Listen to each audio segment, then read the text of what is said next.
But again, state-controlled media is very easy, and it's very easy for everybody here to sit there and say, well, yeah, state-controlled media, bad, very bad.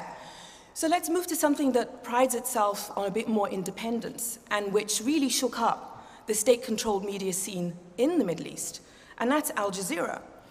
When Al Jazeera was launched in 1996, it was praised by the Americans to no end.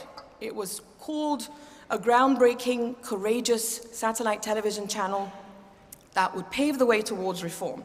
Of course, when Al Jazeera began to speak out against the Americans, and I'll explain the Qatari Bermuda Triangle, as I'll call it, in a few minutes, the Bush administration began to condemn Al Jazeera, and there was, you'll remember the leaks about then President Bush suggesting that perhaps they should bomb Al Jazeera, and several Al Jazeera journalists were killed in the line of action. Perhaps we should have a debate on the morals of the Bush administration. That would probably be very interesting. But Al Jazeera, you know, as courageous as it was, as courageous as it sometimes is, the morality of Al Jazeera depends on where you stand. And by that I mean ask an Iraqi.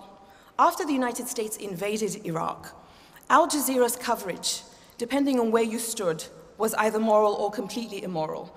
If you are an Iraqi Shia and you were slaughtered as you went on pilgrimage, you were not called a martyr on Al Jazeera in the same way that Iraqi Sunni Muslims were. If you are an Iraqi Kurd who was killed in your country, again you are not considered a martyr. And the then Director General of Al Jazeera had to resign because according to some news reports in British papers, he was a bit too close to Saddam Hussein's intelligence services. So he was replaced by somebody else, and soon after replaced by someone who had to resign because according to WikiLeaks cables, he had actually caved in to the Americans. So Al Jazeera is now eating its own. This is Al Jazeera Arabic. I have to make a distinction between Al Jazeera Arabic and English, and Hamish, our esteemed colleague on the other side, worked for English, and I'm sure he'll touch on this. But the difference between Al Jazeera Arabic and Al Jazeera English is one that often confuses people. Because when you watch Al Jazeera English, it's the height of professionalism. It gives the BBC a run for its money. It covers stories that most major media outlets completely ignore. And it recently aired a wonderful documentary on the undercovered revolution in Bahrain. Now, if Al Jazeera Arabic had also aired this revolution called Shouting in the Dark, I probably wouldn't have much of a case here before you. But Al Jazeera Arabic would never show that documentary because Al Jazeera Arabic lacks the morality to recognize that while it's right to cover, some have accused it of supporting, but while it's right to cover the Egyptian revolution 24 hours a day, it had its television cameras on in Tahrir Square around the clock, and I salute it for that.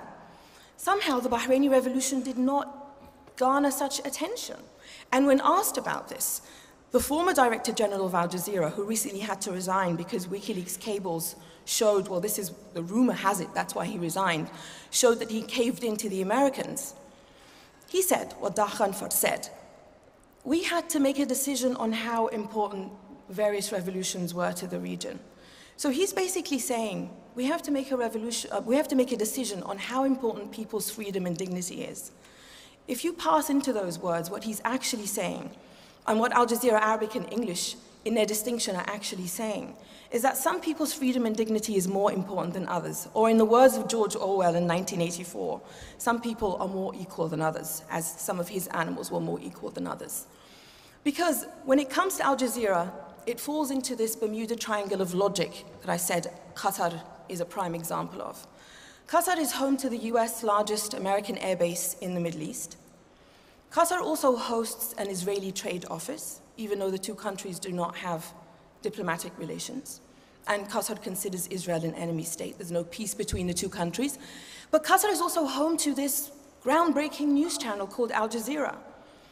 And I guarantee most of the time on Al Jazeera Arabic especially, none of those things are disclosed.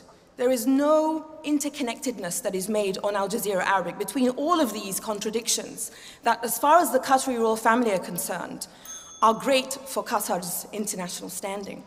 And so that's one way that the hypocrisy comes in, and WikiLeaks failed Waddah Khanfar. Now, if I take it to the United States and Fox News,